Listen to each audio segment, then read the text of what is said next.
वालेकुम नाजरीन, उम्मीद आप सब खैरियत से होंगे। मुजतबा हसन आपकी खिदमत में हाजिर हैं। नाजरीन, मेरे तमाम सुनने और देखने वालों को ईद मुबारक। अल्लाह ताला आपकी खुशियाँ और बढ़ाए। अल्लाह ताला आपको अपने घर वालों के साथ इंजॉय करने का मौका अता फरमाए।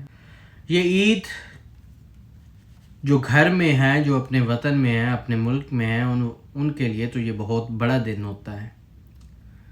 लेकिन हमारी तरह के कुछ परदेसी होते हैं जिनके लिए ये दिन बड़ा मुश्किल होता है, बड़ा मुश्किल से ये दिन गुजरता है। मैं आपको बताऊं कि अभी तक मैंने अपने घर पे राब्ता नहीं किया। वो इसलिए नहीं किया कि मैं इमोशनल हो जाता हूँ, मुझसे बात नहीं हो पाती। मिस करते हैं हम अपनी फैमिलीज़ को यहाँ पर, अपने बहन भाइयों को, माँ बाप को, बीवी बच्चों को। दिल करता है अपने बच्चों को सीने से लगाएं इस दिन पर। लेकिन बदकिस्मती से हर कोई इतना अमीर नहीं होता, इतना उसके पास पैसा नहीं होता, इतनी ज़्यादा सैलरीज नहीं होती कि वो ये मैनेज कर पाए सब कुछ। या ईद घर वाले अच्छी करते हैं हमारे, तो या फिर हम वहाँ पे चले जाते हैं। अगर हम वहाँ पे चले जाएं तो ईद नहीं होती। हम यहाँ पे रहें, हम कुर्बान हों, तो तब जाके वहाँ पे अच्छी ईद गुजारी जा सकती है। सुबह उठा हूँ मैं तकरीबन 4 बजे, पौने 6 बजे हमने ईद की नमाज़ पढ़ी है, यहाँ पे हुई है। उसके बाद वापस आ गया हूँ, अपने रूम को क्लीन किया है मैंने सफाई करके। और उसके बाद अभी तक घर राब्ता नहीं किया। मैंने कहा सबसे पहले एक वीडियो बना लेता हूँ, बताऊँ आप तमाम लोगों को कि हमारी ईद क्या ईद होती है। ना इधर कोई दोस्त है, ना इधर कोई भाई है, और किसके साथ बंदा गले मिले, किसके साथ बैठ के एंजॉय करे। ना कोई कुर्बानी है यहाँ पर। हर कोई, अब आपको मालूम है कि इतना हर किसी के लिए इजी नहीं होता। हर किसी के कज़न्स, भाई और फैमिलीज़ नहीं होती यहाँ पर। तो हमारे लिए बहुत ज़्यादा मुश्किल होता है, बिकॉज़ एक तो सैलरीज़ भी कम होती हैं। दूसरा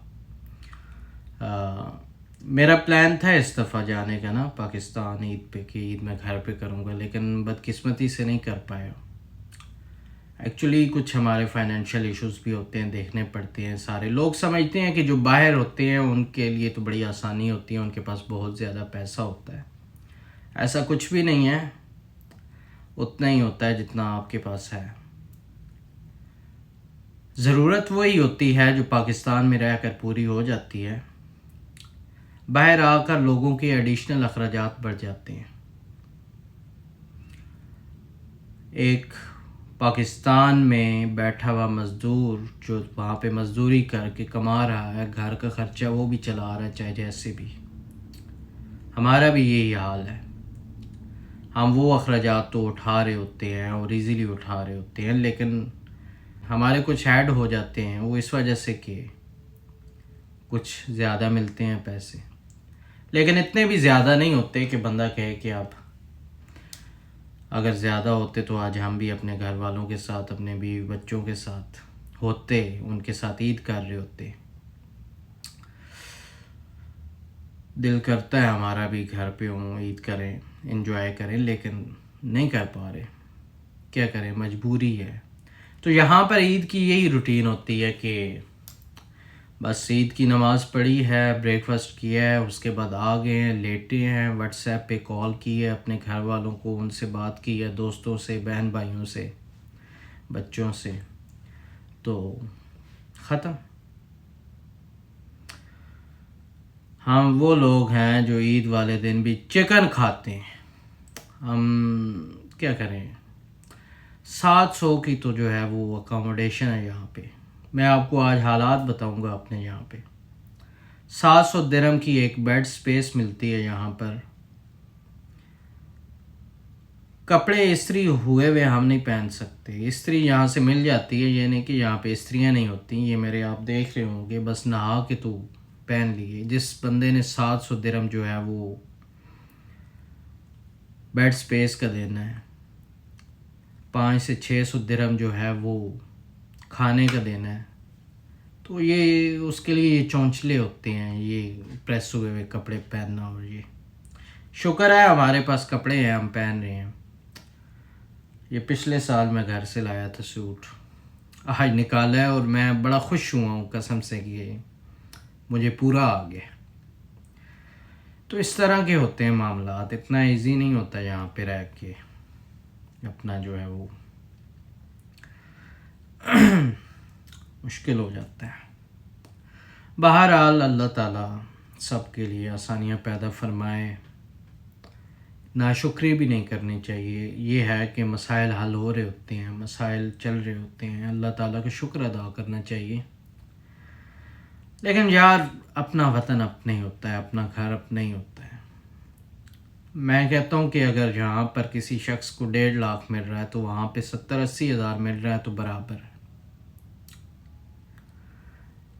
یہاں پہ اتنا خرچہ ہو جاتا ہے نا، آپ دیکھیں accommodation, transportation, bed space, food, یہ سارا کچھ اگر آپ کا اپنا ہے تو 1200-1300 درہم تو آپ کا ادھر ویسٹ ہو جاتا ہے آپ کی اپنی ذات پہ۔ ہاں تو کیا پھر پیچھے کیا بچتا ہے جو گھر والوں کو بھیجتے ہیں۔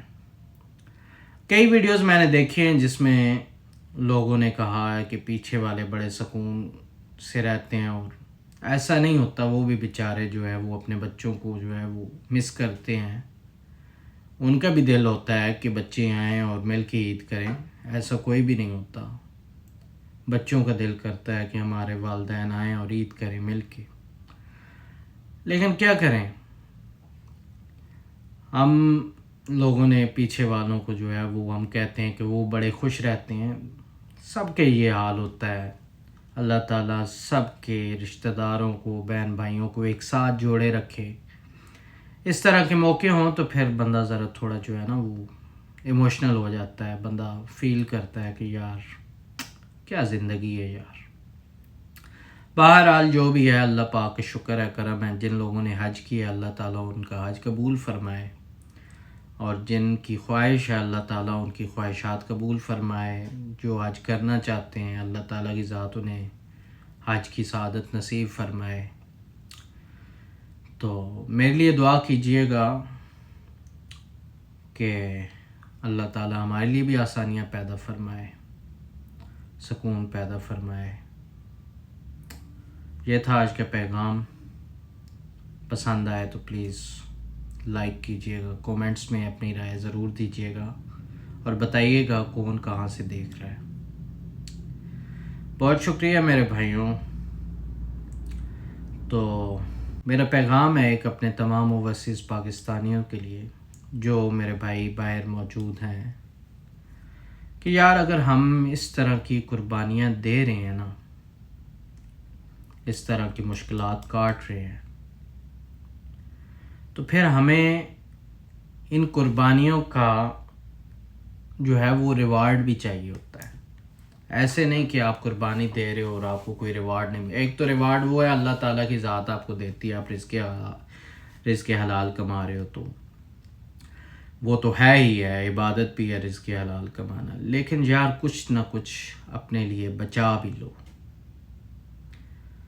اگر آپ ایک ہو، آپ کے پاس آپ کا پیچھے سپورٹ کرنے والا کوئی نہیں ہے، والدین بزرگ ہیں، بیوی بچے ہیں، بچے چھوٹے ہیں، تو یار اتنا کچھ کر لو کہ اتنی کچھ سیونگ کر لی کرو کہ اللہ نہ کرے کوئی آپ کے اوپر کوئی مصیبت آئے تو آپ خود تو سروائیو کر سکو۔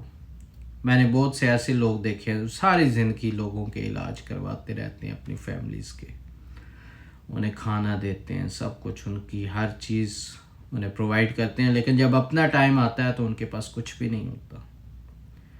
تو پلیز اگر آئے بھی ہو، اتنی بڑی قربانی دے رہے ہو تو کچھ نہ کچھ بچا کے لے کے جاؤ، کوئی ایسا کاروبار پاکستان میں بنا لو جس سے آپ کی زندگی آسان ہو۔